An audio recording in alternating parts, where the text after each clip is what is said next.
Oi, pessoal, tudo bem?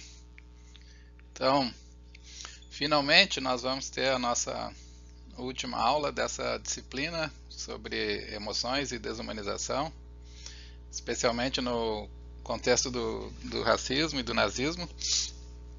E o que eu vou fazer hoje, então, como encerramento da disciplina, é uma aula mais curta, assim, mais rápida sobre uma noção que tem vínculo naturalmente com as emoções, né, que é a noção de virtude, né? Vocês têm familiaridade desde dos estudos da ética aristotélica, né? Que as virtudes elas envolvem também uma dose adequada, né? De emoção. A coragem, por exemplo, é considerada uma virtude, né, moral, e ela tem relação com um certo grau de temeridade, um certo grau do medo, né? Então, a calibragem que leva, né, a uma vida virtuosa, né, uma vida caracterizada pela presença da virtude, ela também ela carrega, né, consigo um tipo de ajuste em torno das emoções, né? Uma pessoa virtuosa ela tem certas emoções adequadas, ela tem essas emoções por um tempo adequado, numa intensidade adequada, né? E todos esses fatores então contribuem para a virtude. E aqui na nossa disciplina, então na nossa aula de hoje, eu vou abordar uma noção contemporânea, né, recente, que tem vínculos com a abordagem aristotélica da ética das virtudes, especialmente com relação à noção de felicidade, mas ela foi pensada num contexto distinto, né, um contexto que não era, assim, não fazia parte, né, do quadro geral que a análise aristotélica se desenvolveu, e onde nesse quadro, então, contemporâneo, né, da Lisa Tesman, que é a autora dessa noção de virtudes onerosas, nesse quadro os agentes não são pensados, né, como agentes em condições ideais, né, eles são agentes morais pensados em condições de desumanização ou que sofrem aquilo que a gente ouviu, né, e discutiu, né, durante todo o semestre, né, que são ataques, né, de parte de grupos opressores que tentam desumanizar pessoas, né, especialmente judeus e negros no nosso programa. Então, a perspectiva aqui de análise é uma perspectiva de grupos que são desumanizados, grupos que são oprimidos, né?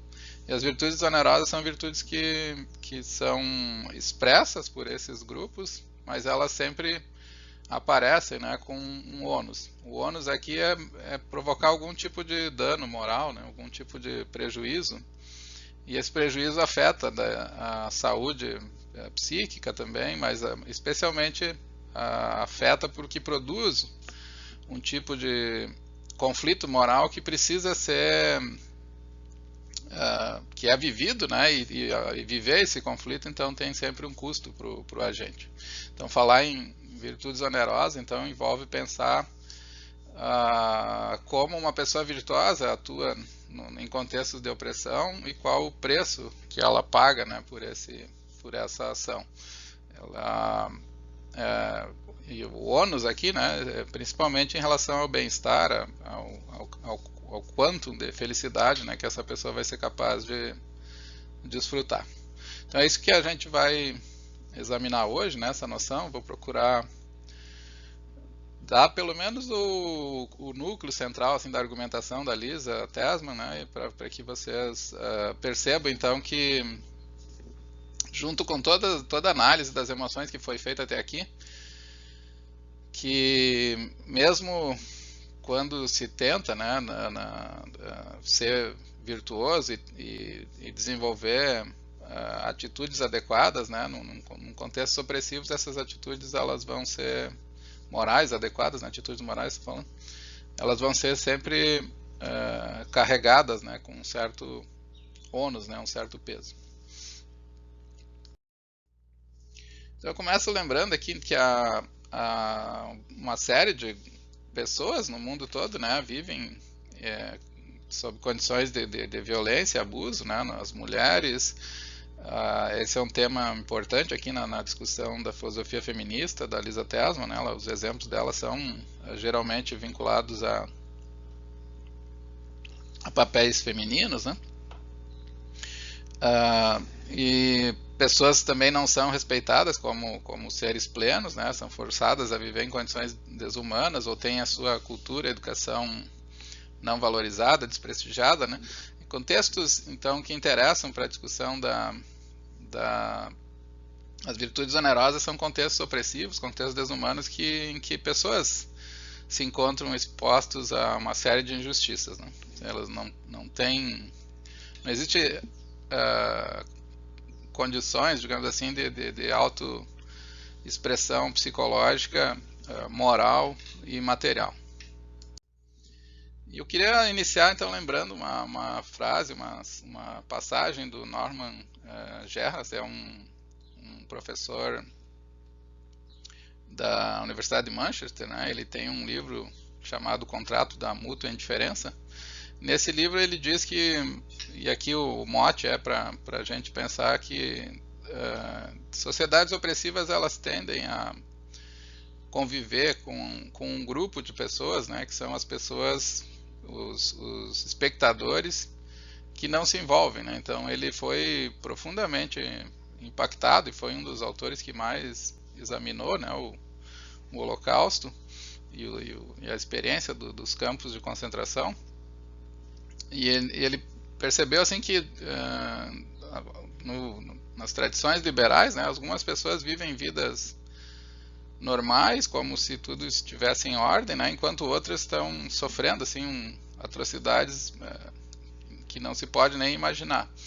Então existe, né, dentro, e ele tenta mostrar que de uma maneira um tanto revolucionária, assim como que essa estrutura de mútua indiferença, né, uma espécie de contrato social em que as pessoas ignoram umas às outras, ele é promovido, né, pelo próprio sistema, e ele propõe então uma forma de superar a indiferença, né, que constitui as sociedades, pelo menos na experiência do nazismo, né, a partir dos anos 40 e até hoje, né, me parece que isso também não mudou muita coisa. Então ele chama atenção, né, então é um livro bastante impactante nesse sentido, porque ele diz que se nós não auxiliarmos os outros que estão sob grave assalto, em perigo grave ou numa necessidade dolorosa, nós não podemos razoavelmente esperar que outros venham nos ajudar numa emergência semelhante. Você não pode, se você não ajuda, né, você não pode também considerar que outras pessoas têm obrigações com você, né? E para muitas pessoas, então, para quem não percebe injustiças sociais, mas fica indiferente a elas, então esse contrato está valendo, digamos assim, né? Ele é obedecido, né? E as pessoas podem, em algum momento, sofrer violências e ninguém vai se dispor a fazer isso, né? Mas algumas pessoas fazem, né? Algumas pessoas são heróicas, né? Elas têm um comportamento, elas têm sensibilidade para a injustiça e não conseguem ficar indiferentes à injustiça, a formas de opressão, né? Nós acabamos de ver na última aula o papel dos resgatadores, né, de judeus. E aqui então eu vou abordar, né, seguindo o trabalho da Lisa Tesman, não resgatadores, mas pessoas que se engajam, né, seguindo aqui o chamado, né, do Geras, que são pessoas que elas rompem, né, esse contrato de mútua indiferença e tentam transformar a vida de pessoas que se encontram, né, em situação, como ele diz ali, de perigo grave ou necessidade dolorosa. Então, o que essas pessoas enfrentam do ponto de vista das virtudes, né? Esse é elas são pessoas virtuosas, né? Mas essas virtudes, elas não são virtudes experimentadas da maneira tradicional, que a pessoa está lutando contra a injustiça e, portanto, porque ela é virtuosa, né? E ninguém duvida que haja virtude em combater a opressão. porque pelo fato dela ser virtuosa, ela vai, como nas abordagens tradicionais, né, vai ser um sujeito uma pessoa, né, que tem um caráter perfeito, e também alguém que vai, digamos assim, incorporar a visão tradicional, né, do que é a felicidade, né? Uma pessoa virtuosa é, supostamente, nas abordagens clássicas, uma pessoa feliz, né? E aqui o que a Lisa Tess mostra, então, é que as pessoas, na medida em que elas abandonam a indiferença, na medida em que elas se engajam em tentar politicamente resistir e se organizar contra a opressão, elas acabam sendo penalizadas, digamos assim, né? Porque elas não vão ter o tipo, né, de abordagem que tradicionalmente se consagra, né, para análise da felicidade. Então, eu usei, né, essa passagem aqui para justamente chamar a atenção para como se colocar, né, numa situação de conflito político e social em defesa ou contra a opressão, contra a injustiça, é incompatível, né, ou leva a situações de maior sofrimento, né, e não mais felicidade. Então, para vocês lembrarem aqui, então tem vários tipos de exemplos, né, mas a resistência política à opressão, ela sempre mobilizou pessoas virtuosas, e essa mobilização sempre foi motivada, em última instância, por uma ideia de felicidade. Acabar com injustiça parece um passo necessário para ser feliz, né? O que a Lisa Tess mostra é que as coisas são um pouco mais complicadas, né? Porque a felicidade parece que vem desajustada da virtude aqui no caso de grupos que são grupos que lutam, ou grupos que representam, né, pessoas oprimidas. Elas vão sofrer, né? Não existe nenhum tipo de vantagem, né, digamos assim, em fazer uma defesa de quem é oprimido, né? Isso é bastante curioso, né? As pessoas falam que quem escreve sobre grupos oprimidos está querendo ganhar algum tipo de reconhecimento, algum tipo de vantagem, né? Mas não existe vantagem, né, em se fazer defesa, né, de pautas que são favoráveis a grupos minoritários. Mesmo que exista um certo consenso hoje em favor de grupos, né, de grupos de minorias, mesmo que exista, especialmente nas universidades, a defesa ela sempre carrega um custo, né, e o que a gente vai examinar hoje, então, é a estrutura desse custo, né. Então, o texto que serve de base para a aula é esse livro, né, da Lisa Tess, chamado, eu traduzi por Virtudes Onerosas, né, a ética das virtudes, virtude ética para conflitos emancipatórios, seria uma tradução aqui do texto dela. Ela é professora da Universidade de Binghamton, que é um campus da Universidade do Estado de Nova York, e ela tem publicado bastante, né, nessas áreas, mas o texto dela mais conhecido, assim, que teve maior repercussão, é esse texto, né, das chamadas Virtudes Onerosas, justamente porque ela articula o tipo de conflito, né, que nasce quando alguém procura ser virtuoso num contexto de opressão. Então, a gente está estudando a desumanização, né, e parte da desumanização aqui vem da ideia de que lutar contra a desumanização significa que a pessoa vai ser penalizada, né, ou vai ser desumanizada em certa medida, porque ela vai viver situações de conflito, né, situações que são sempre situações de ônus, mesmo que ela esteja fazendo a coisa certa, né. Esse é o mote principal da noção, né. Ela diz que então tem dois tipos de danos, né, ou de problemas morais, ela chama, né. O primeiro, para quem luta então contra a opressão, o primeiro é que o self é moralmente danificado. A pessoa pode ser impedida de desenvolver algumas das virtudes necessárias para lutar contra a opressão. Então, o fato dela ser, digamos assim, uma mulher que foi a vida toda educada para ser dona de casa, cuidar da família e ter emoções maternais e não se posicionar, ela, quando ela é atacada, quando ela sofre algum tipo de agressão, ela é necessário, né, nesses contextos, e ela cita o exemplo das sufragistas que aprenderam artes marciais para se proteger, ela não tem as virtudes necessárias, né, para lutar contra a opressão. Então tem um tipo de dano moral aqui que é um dano de ser membro, né, ou ser parte de um grupo oprimido. Então, porque nesse contexto as virtudes necessárias elas não são aprendidas, né?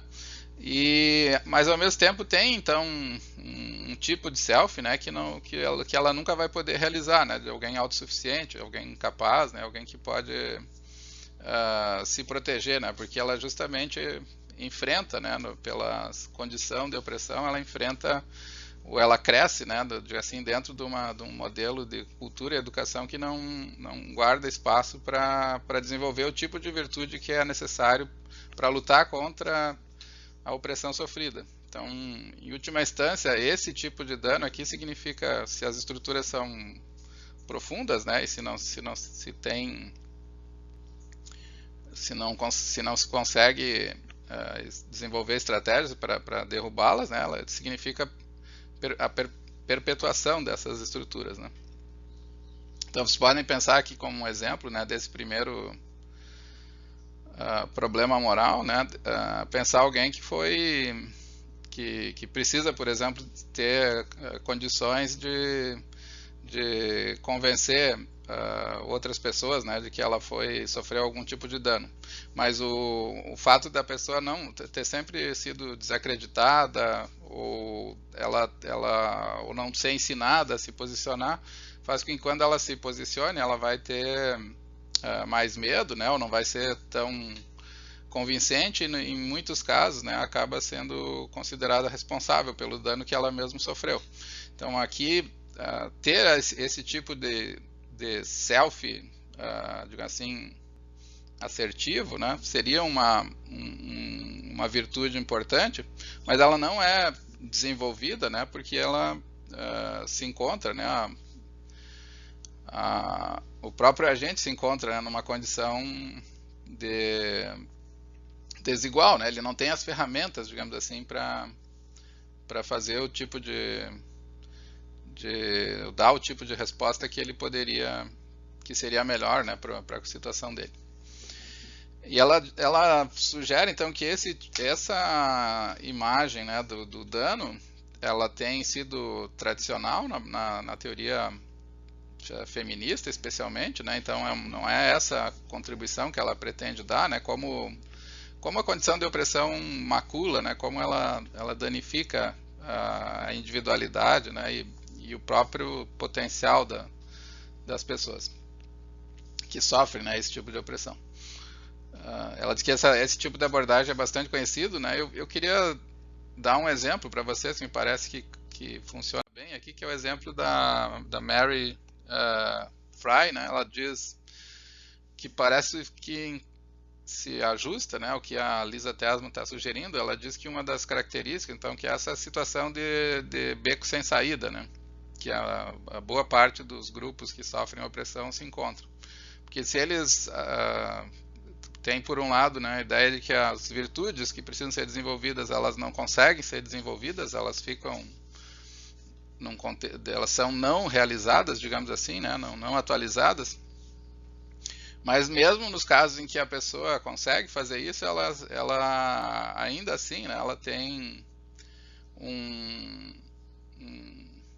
um tipo de retorno, né, que acaba prejudicando os próprios interesses dela, né. A Marilyn Fry diz que uma das características, uma das mais ubíquas características do mundo, tal como ele é vivido por pessoas oprimidas, é o beco sem saída. São situações em que as opções são poucas e todas elas carregam algum tipo de punição, censura ou privação. Por exemplo, frequentemente é exigido que pessoas oprimidas sorriam e sejam alegres. Se obedecemos, ela diz, nós sinalizamos a nossa docilidade e a nossa anuência ou aquiescência com a situação. Se nós fizermos isso, né, nos tornamos invisíveis e não ocupamos nenhum espaço, né, nós participamos do nosso próprio apagamento. Mas, por outro lado, se a pessoa não se apresenta com semblante solícito, né, ela passa a ser percebida como mesquinha, amarga, raivosa ou perigosa. Isso significa, então, na melhor das hipóteses, que podemos ser considerados difíceis ou desagradáveis de se trabalhar junto, né, o que carrega um alto custo para a sobrevivência, e na pior das hipóteses também as pessoas vão ser vistas como más, amargas, raivosas, perigosas, né, e o que aumenta ainda mais, né, o risco dessas pessoas sofrerem violência.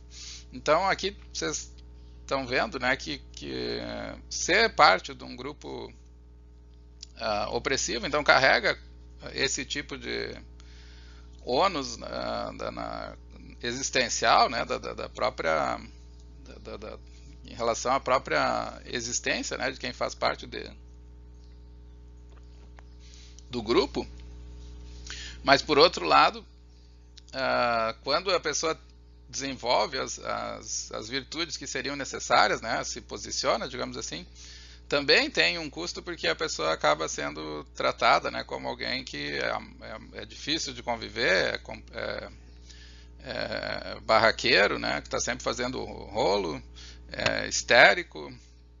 Então, nos dois casos, né, ela está sugerindo aqui que não tem uma saída fácil, né?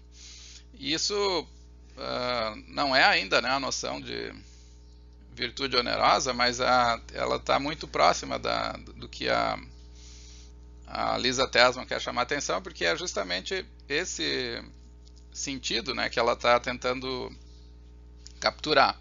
A pessoa que vive num contexto de opressão, quando ela é virtuosa, ela faz aquilo que o movimento que é necessário para lutar contra a situação de opressão que ela vive. Quando ela faz esse movimento, ao mesmo tempo, as habilidades que ela vai desenvolver são habilidades que vão carregar esse tipo de ônus que a Mary Fry está descrevendo aqui, né? Vão ser habilidades que vão levar ela a ter que, por exemplo, se colocar como alguém desagradável no trabalho, se colocar como alguém que vai ser mais visível, né, como objeto, né, de violência e desumanização. Então tem aqui, para se entender a noção de virtude onerosa, a gente precisa lembrar que grupos oprimidos, eles são excluídos, digamos assim, né, e quando eles, e essa exclusão, ela não tem uma saída simples, né? Porque lutar contra a exclusão significa também ser excluído num metanível, digamos assim, né? Dos conflitos sociais. Então, o primeiro domínio aqui de dano, né? Que persiste para alguém que é parte de grupos oprimidos, é o dano moral de não poder desenvolver o próprio self de maneira a superar as condições de opressão. E o segundo é quando a pessoa consegue desenvolver, então, que é esse que propriamente caracteriza a virtude onerosa, né? Se ele consegue desenvolver essas virtudes, elas vão vir com ônus, né? A virtude necessária, então, para sobreviver à opressão, para combater a opressão, ela vai carregar um custo para o seu portador. Essa é a ideia básica, né, de virtude onerosa. Ela é necessária, mas quando ela se torna... primeiro, a pessoa não tem, né, ela não consegue geralmente desenvolver essas virtudes, porque é próprio do contexto opressivo que ela não tenha os mecanismos para se libertar, né? Mas quando ela consegue, esses mecanismos eles vão ser sempre acompanhados de um ônus, né? Vamos ver alguns exemplos aqui para ficar mais claro. Eu vou, então, só para completar a noção de virtude onerosa, a gente precisa entender um pouco melhor aqui que é a ideia do ônus aqui, né? E a Lisa Tesman apresenta o ônus em termos de conflito, né? Um conflito moral. Então ele tem Tem dois aspectos, né? O primeiro é que ela vai ser desvinculada da felicidade do próprio portador, e essa felicidade, ou a ausência de vínculo, significa que o sujeito nunca consegue fazer um cálculo, digamos assim, em que ele tem algum resultado líquido que seja positivo, né? O resultado, mesmo para quem é virtuoso, vai ser sempre experimentar um tipo de conflito, né, que caracteriza o ônus dessas virtudes. Um conflito profundo, né, moral profundo, que carrega um custo, né, para o bem-estar da pessoa virtuosa. Esse conflito, então, é explicado por uma dissociação, que ela chama, né, entre... A dissociação é deixar algum dever não preenchido e depois sentir remorso, né, por ter feito isso. Por exemplo, as pessoas que se envolvem em luta política, elas frequentemente precisam negligenciar as pessoas que elas mais amam, a família, em troca do sucesso, né, na vida política. Então tem um ônus aqui, né, emocional, né, de sentir remorso, sentir tristeza, sentir mal consigo mesmo, porque a pessoa não está... Para ela ser virtuosa combatendo, né, a injustiça, ela precisa ao mesmo tempo negligenciar pessoas que ela ama. Então ela tem um conflito de deveres, né, que representa o ônus. E o segundo tipo de dissociação que ela chama a atenção é que geralmente a virtude, né, ela vai exigir um tipo de autossacrifício, um tipo de empenho, né, que corrói ou atrapalha outros valores. Por exemplo, o fato de alguém se manter vigilante, apontando falhas em instituições, pode corromper relações ou pode também aplacar ou esconder uma personalidade mais afável que a pessoa gostaria de cultivar e ser reconhecida por elas, né? Pessoas que lutam contra a injustiça são geralmente chamadas de difíceis, intriguentas, né? Que estão sempre na defensiva, sempre desconfiando, né, de tudo. Mas às vezes essas pessoas são pessoas amorosas, e elas querem ser tratadas, né, e ser reconhecidas como pessoas que são agradáveis e afáveis. Mas a situação em que elas se encontram e o tipo de movimento que elas precisam fazer impede que esses traços de personalidade sejam reconhecidos. Então tem um ônus aqui que a Lisa Ternos formula ele sempre como um ônus ligado a conflitos, né? O conflito é uma dissociação entre ter que optar por um tipo de dever e abrir mão de um outro dever, né? E aí a pessoa vai ter remorso, vai ter ressentimento porque não conseguiu carregar junto os dois, né? Ou o segundo conflito vem porque ela precisa se desenvolver, digamos assim, a sua personalidade, ou precisa desenvolver traços de personalidade que corroem ou que penalizam ela, né, pessoalmente, causando dor psicológica, né, do modo geral, ou porque atrapalha a expressão de outros valores que ela, ou corrói ou atrapalha a expressão de outros valores que ela mesma precisa defender, gostaria de defender. Eu vou dar um exemplo para vocês aqui dessa é uma jornalista inglesa, a Fua Hirsch. Ela é filha de uma mãe etíope, de um pai judeu. Ela é de uma família de boas condições na Inglaterra, né? Ela foi educada numa das melhores escolas em Wimbledon, e ela diz que é um reduto, né, das famílias ricas da Inglaterra, né, em Londres. E ela diz que no final da minha infância eu aprendi que pessoas negras eram feias. Esse é um exemplo, né, de alguém que tem que negociar entre ser assertivo e ser afável, né? Ela é uma pessoa afável, ela gostaria de ser vista como afável, mas com o tempo ela foi aprendendo que ela precisava ser assertiva, senão ninguém iria reconhecer, né, e tratar ela com o mesmo tipo de tratamento que confere a outras pessoas. Então ela diz que no final da minha infância eu aprendi que pessoas negras eram feias. Levou alguns anos até aprender que elas eram também criminosas. Aqui ela não está falando dela mesma, né? Ela está falando da perspectiva de como as pessoas veem as pessoas negras, né? As crianças pequenas, ela diz que foi educada numa escola de elite em Wimbledon, pensavam que eu era a criança mais apavorante da escola. Eu achava isso engraçado, ela diz, na época, né? Porque era tão forçado. Eu nunca causei violência física a outro ser humano ou animal, nesse particular, em toda a minha vida. Ela diz que o meu temperamento sempre foi ameno, amigável e não confrontador. A irmãzinha de um amigo que frequentava a mesma escola, só que numa outra turma, com um ano a menos, ela diz, um dia confessou a ela que sempre que ela falava, ela começava a tremer. Só uma explicação, ela diz para essa percepção, né?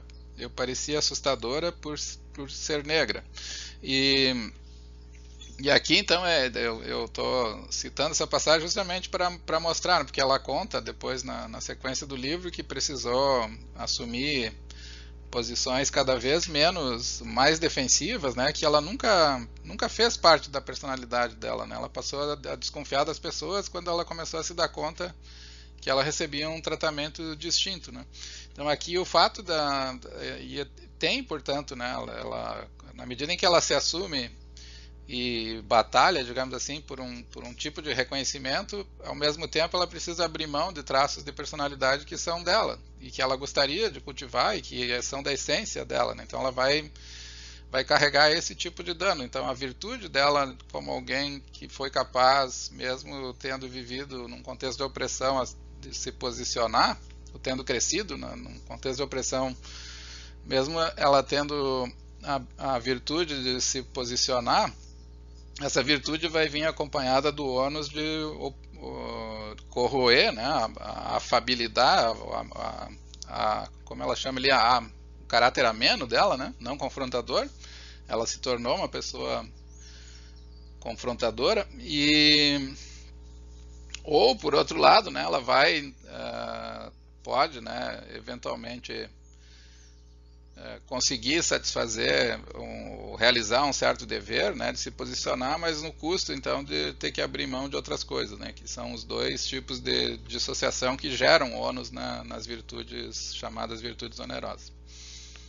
Então, para consolidar o que foi colocado até aqui, né, então as virtudes onerosas elas são virtudes pensadas do ponto de vista de contextos de opressão. Essas virtudes, elas geralmente são necessárias porque contextos opressivos são contextos que envolvem algum tipo de dano moral, né? O dano moral pode ser não ter as condições, né, de se defender, então ser oprimido, ser vítima no sentido próprio, né? Como naquele exemplo da Mary Fries, que se alguém se posiciona, né, acaba sendo a mais visível, né, para a ação da violência. Ou, por outro lado, a pessoa consegue desenvolver as habilidades necessárias, mas aí as habilidades vão vir acompanhadas de um certo ônus. O ônus da virtude onerosa aqui é um conflito, né? O conflito vai ser pensado, né, em duas direções, ou uma dissociação de deveres, em que eu tenho que sempre fazer uma escolha, uma espécie de escolha de Sofia. Se eu escolho uma coisa, eu perco outra, né? E portanto eu vou ficar sempre com um resquício emocional, né, das minhas escolhas e nunca vou ter uma personalidade plena, né, feliz nesse sentido. Ou por outro lado, que é o exemplo aqui da Fua Hirsch, o conflito vai se dar entre desenvolver um certo traço de personalidade necessário e apagar um outro que eu gostaria de cultivar, o que é parte da minha própria natureza. Então são esses conflitos que dão, que explicitam, né, o caráter oneroso das virtudes, né? Então a Lisa diz que as virtudes onerosas são virtudes que aparecem quando nós precisamos enfrentar regularmente contextos opressivos, só que elas são virtudes em quando eu faço melhor, né, esse melhor gera um ônus em relação ao que a pessoa teria escolhido fazer se ela tivesse em condições ideais, né? Vou dar dois exemplos então para tornar mais mais palatável, assim, mais concreto as noções que eu apresentei aqui teoricamente. O primeiro deles é o da virtude da sensibilidade e atenção ao sofrimento do outro. Então essa é uma virtude comum às pessoas que lutam contra a opressão. Elas percebem, né, que tem pessoas sofrendo ao seu redor, e ela diz que essa virtude aqui então vai gerar um conflito de ser excessivamente angustiado ou excessivamente indiferente, né? Então eu falei ali que a virtude onerosa sempre vai ter um tipo de dissociação, ou de deveres, ou de traços de personalidade, digamos assim. E aqui ela diz, bom, então se a virtude for ser sensível ao sofrimento, o conflito aqui vai ser então entre dois tipos de personalidade, ser muito angustiado ou ser muito indiferente. E nenhum dos dois é adequado, né? Nenhum dos dois é o ônus de ter essa virtude, né? Nenhum dos dois, nenhuma das situações que eu optar por A ou B, né, eu vou ter uma situação que é adequada ou satisfatória para o sujeito. Eu cito aqui uma passagem da Lisa, ela diz que eu sinto, ela está falando de um contexto em que ela conhece, né, e convive, quando ela se deu conta que muitas pessoas sofriam ao redor dela, então ela diz que eu sinto as suas agruras e a ofensa dos maus tratos recebidos, e sou movida a lutar contra as injustiças que causam-lhe sofrimentos, ou pelo menos trabalhar diretamente para proporcionar a eles alguns meios de sobrevivência e alívio. Agora, ela diz, há muito sofrimento no mundo. Se eu direciono a atenção às crianças, eu viro as costas para uma série de outras atrocidades. Eu ignoro que o meu governo usou, o outro governo, né, utiliza a tortura. Eu não penso na falta de comida e remédio para refugiados, eu ignoro os sem-tetos. Eu forço a mim mesmo a uma indiferença diária para a minha própria autoproteção. Eu não devo tornar-me sobrecarregada por tudo que as pessoas necessitam. No entanto, ela diz, eu estou sobrecarregada, né? Então ela não tem como evitar, se alguém tem sensibilidade para o sofrimento, não tem como evitar perceber que tem sofrimento por todo lugar. E esse pequeno número de sofredores que ela consegue lançar atenção enche-me de angústia, ela diz, né? Se alguém notar a minha angústia, poderá pedir para colocar menos energia nos necessitados. De fato, eu devo colocar mais foco em mim mesma, na minha família e no meu trabalho. Eu deveria ser capaz de ignorar melhor o sofrimento. Então eu sou condenada por falhar a agir frente a todo sofrimento que resulta da injustiça, e ao mesmo tempo eu sou condenada, né, aqui também porque eu falho em relação ao meu próprio bem-estar. Então essa é a situação dessa virtude, né, da atenção ou sensibilidade para o sofrimento, que é algo importante, né, em contextos, porque é um mecanismo que vai fazer as pessoas lutarem, né, contra a injustiça. Quem não é sensível, né, acha que quem sofre, né, é vagabundo, não se dedicou, etc., né? E eventualmente existem esses vícios também, né, mas claramente não é a única explicação, né, pelo menos tem outros fatores, né, que parecem que isentam muitas pessoas, né? E então essa pessoa vai, na medida em que ela tem a sensibilidade, ela vai se movimentar nessa direção, mas ao mesmo tempo ela vai sofrer, né, porque não está colocando algum grau de indiferença que seria necessário. Então ela fica dividida entre ser tocada, né, e não ser, ou ser indiferente, né? E nos dois casos a solução não é boa. Então o ônus vai nascer aqui desse conflito entre perspectivas afetivas, né? O conflito, então, aqui, a sensibilidade ao sofrimento produz um conflito constante, as necessidades terríveis ao quais se deve atender, mesmo supondo que se deva equilibrar esse foco com um autocuidado direto, né? Ou seja, impõe-se um conflito entre ficar indiferente ou muito aflito, né? E não é uma situação, né, que se tenha, para as pessoas sensíveis, pelo menos, que se tenha uma saída adequada.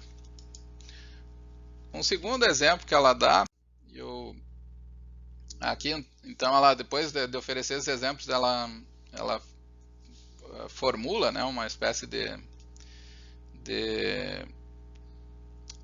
ideia, né, do que é As virtudes onerosas, elas são virtudes que em contexto de resistência, elas são incapazes de contribuir para a felicidade do resistente, da pessoa que resiste e expõe essa pessoa ao dano. E o ônus aqui nesse caso resulta da necessidade de reunir um traço cujo exercício é recomendável, mas que sempre vai ser doloroso, né? Então, como vai ter o doloroso aqui no sentido que ele vai carregar aquele tipo de conflito que eu acabei de indicar.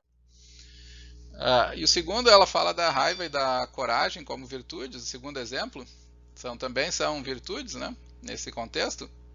Então não é a sensibilidade, é a raiva, né? A raiva aqui significa uma raiva implacável. Ela pode ajudar a perseguir objetivos emancipatórios, mas ela é corrosiva para o self. E a coragem, a exigência de coragem pode ser tão alta que aqueles que lutam podem ser conduzidos a fazer sacrifícios, tornando essas pessoas acostumadas a perdas enormes, e talvez com o tempo elas podem se tornar relutantes ou incapazes de manter vínculos profundos. Então aqui também tem esse mesmo tipo de conflito, né? Então toda vez que eu vou procurar fazer o que é certo, né? Procurar desenvolver o tipo de virtude que é eficaz ou correta, né, contra a opressão, ela vai carregar um conflito, um ônus que consiste, né, em me exigir que eu faça algo necessário, mas ao mesmo tempo esse algo necessário que eu vou fazer é doloroso, né, tem um ônus, tem um peso.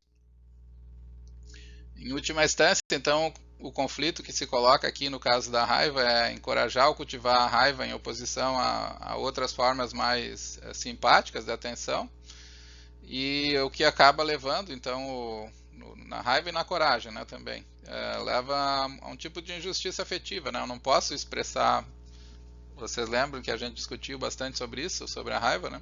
Eu não posso expressar a raiva apta, né, se ela for contraprodutiva. Então, eu preciso da raiva, mas ao mesmo tempo eu preciso lidar eficazmente com a própria raiva, e portanto tem aqui novamente uma situação de conflito, né? O sujeito ele tem o direito, porque ele foi ofendido, ele está revoltado, mas ao mesmo tempo, se ele expressar essa raiva, ele vai ser visto como agressivo, né? E vai prejudicar os fins emancipatórios que ele mesmo está buscando.